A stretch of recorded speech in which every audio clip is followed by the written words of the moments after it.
Hello dear students, आज हम बात करने वाले हैं equations of motion by graphical method. Graphical method से हम इक्वेशन ऑफ मोशन को आज डिराइव करना सीखेंगे। तो सबसे पहले हम देखते हैं इक्वेशन ऑफ मोशंस के बारे में थोड़ा जानते हैं। तो देखिए, जो इक्वेशन ऑफ मोशन है वो तीन होती हैं, ठीक है। Equation of motion first, second and third, ठीक है। तो पहले हम इनको लिख लेते हैं। तो जो फर्स्ट इक्वेशन होती है वो होती है v बराबर u प्लस ए टी, ठीक है। अब ये जो इक्वेशंस होती हैं ये हमारे कब काम आएंगी? जब हम न्यूमेरिकल सॉल्व करेंगे, ठीक है। जब हम न्यूमेरिकल सॉल्व करते हैं तो इन इक्वेशंस का हमें यूज़ करना पड़ता है, ठीक। ऐसे ही सेकंड इक्वेशन होती है s बराबर U T plus half A T square, and third equation होती है 2as equal V square minus U square.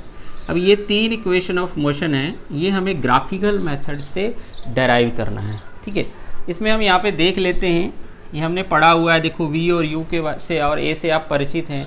इनको क्या बोलते हैं हम? v मतलब क्या होता है? फाइनल वेलोसिटी, u बराबर इनिशियल वेलोसिटी, a बराबर एक्सेलरेशन, t इक्वल होता है टाइम, ठीक है ना। और s जो होता है, s से हम किसको रिप्रेजेंट करते हैं? डिस्प्लेसमेंट को, ठीक है। तो ये जो सिंबल हैं इनका मीनिंग हम समझ चुके हैं। आज हम बात करेंगे फर्स्ट इक्वेशन ऑफ मोशन की। तो फर्स्ट इक्वेशन ऑफ मोशन क्या है? v बराबर u प्लस ए टी, ठीक है। तो आज हम इसको डेराइव करना सीखेंगे। तो इसको डेराइव करने के लिए हम मदद लेंगे वेलोसिटी टाइम ग्राफ की, ठीक है। तो देखो, मैंने यहाँ पर वेलोसिटी टाइम ग्राफ ड्रॉ किया हुआ है। अब ये जो वेलोसिटी टाइम ग्राफ हम लेंगे, ये हम इस तरीके से लेंगे कि कोई ऑब्जेक्ट जो है उसकी इनिशियल वेलोसिटी 0 नहीं है, मतलब वो कुछ ना कुछ वेलोसिटी से चल चुका है। और यहाँ पर हम पॉइंट ए से मानेंगे कि कोई ऑब्जेक्ट की वेलोसिटी यहाँ पर पॉइंट ए पर किसी ऑब्जेक्ट की इनिशियल वेलोसिटी हम मान लेते हैं u है, ठीक है। लेकिन u इज़ नॉट इक्वल 0, ठीक है। हम ऐसा ग्राफ लेंगे। देखो, अगर हम 0 से शुरू करते हैं तो आपने देखा होगा हम जब ग्राफ बनाते हैं तो हम यहाँ से ऐसे शुरू करते हैं, लेकिन अभी हम यहाँ से ग्राफ को बनाना स्टार्ट करेंगे। इट मीन जो u is not equal to 0। अब यहाँ पे क्या होता है? पॉइंट ए से किसी ऑब्जेक्ट की वेलोसिटी जो है वो इंक्रीज होना स्टार्ट होती है, ठीक है। और ये इंक्रीज होते होते होते होते होते कहाँ तक इंक्रीज हो जाती है? पॉइंट बी तक। कहाँ तक इंक्रीज हो जाती है? मान लो पॉइंट बी तक इंक्रीज हो जाती है, ठीक है। पॉइंट ए से पॉइंट बी तक किसी ऑब्जेक्ट की वेलोसिटी जो है वो इंक्रीज होती है, ठीक है। अब ये जो वेलोसिटी इंक्रीज हो रही है, आप देख रहे होंगे, ये यूनिफॉर्म रेट से इंक्रीज हो रही है, ठीक है। मतलब इक्वल इंटरवल ऑफ टाइम में इक्वली इंक्रीज हो रही है। तभी तो ये जो स्लोप है ये कैसी बनी है? स्ट्रेट लाइन बनी है, ठीक है। तो इसका मतलब क्या है? जब किसी ऑब्जेक्ट की वेलोसिटी यूनिफॉर्म रेट से चेंज होती है तो वो ऑब्जेक्ट किस मोशन में है, किस एक्सेलरेशन में है? यूनिफॉर्म एक्सेलरेशन के साथ चल रहा है, ठीक है। तो यानी कि ये यहाँ पे क्या हो गया? एक्सेलरेशन हो गया। ये जो स्लोप है ये क्या रिप्रेजेंट करती है? एक्सेलरेशन को रिप्रेजेंट करती है। अब यहाँ से हम क्या करेंगे? पॉइंट बी से दो परपेंडिकुलर डालेंगे। ये जो है ये क्या है? टाइम एक्सिस ले लिया हमने, ठीक है। ये टाइम एक्सिस पर हम एक परपेंडिकुलर डालते हैं, ठीक है। तो हम इस प्रकार से यहाँ से एक परपेंडिकुलर डालेंगे, ठीक है, इस टाइम इंटरवल पर डालेंगे।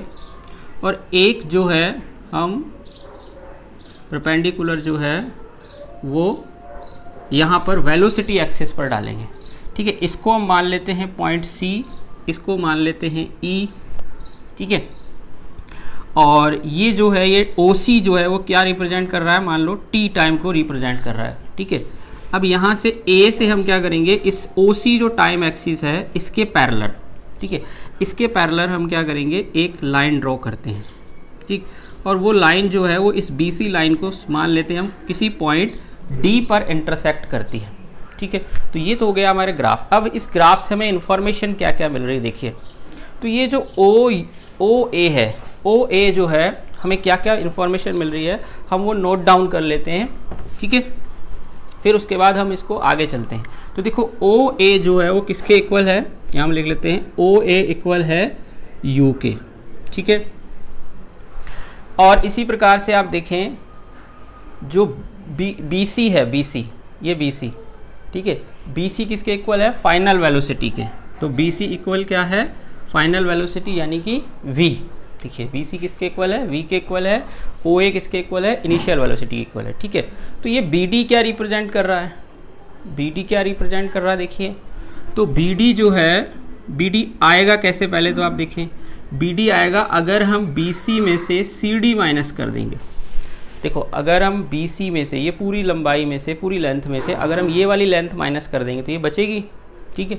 तो हम बी डी में, बी डी इक्वल क्या हो जाएगा, B C minus C D. अब ये B C minus C D यानी जो बी डी है ये क्या रिप्रेजेंट कर रहा है, इज रिप्रेजेंटिंग, ठीक है, रिप्रेजेंट कर रहा है, is representing change in velocity in T time, मतलब किसी टी टाइम में जो वेलोसिटी में चेंज हो रहा है उसको ये रिप्रेजेंट कर रहा है, ठीक है।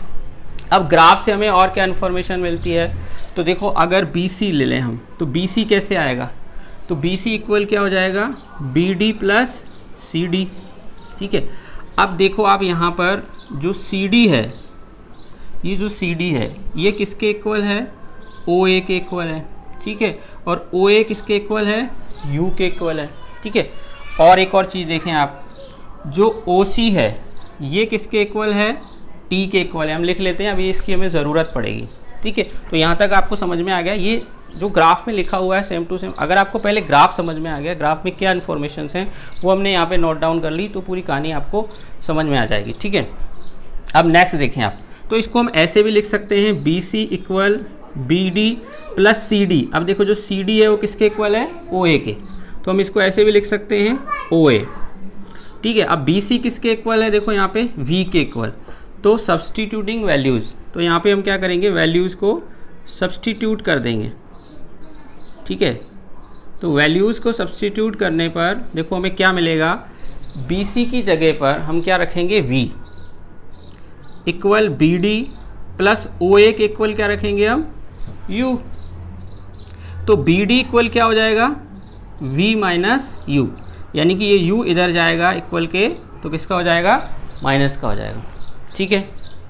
अब देखो, अब ये यहाँ पर मैंने अभी आपको बताया कि इस ग्राफ में क्या हो रहा है कि लगातार वेलोसिटी में चेंज हो रहा है, ठीक है।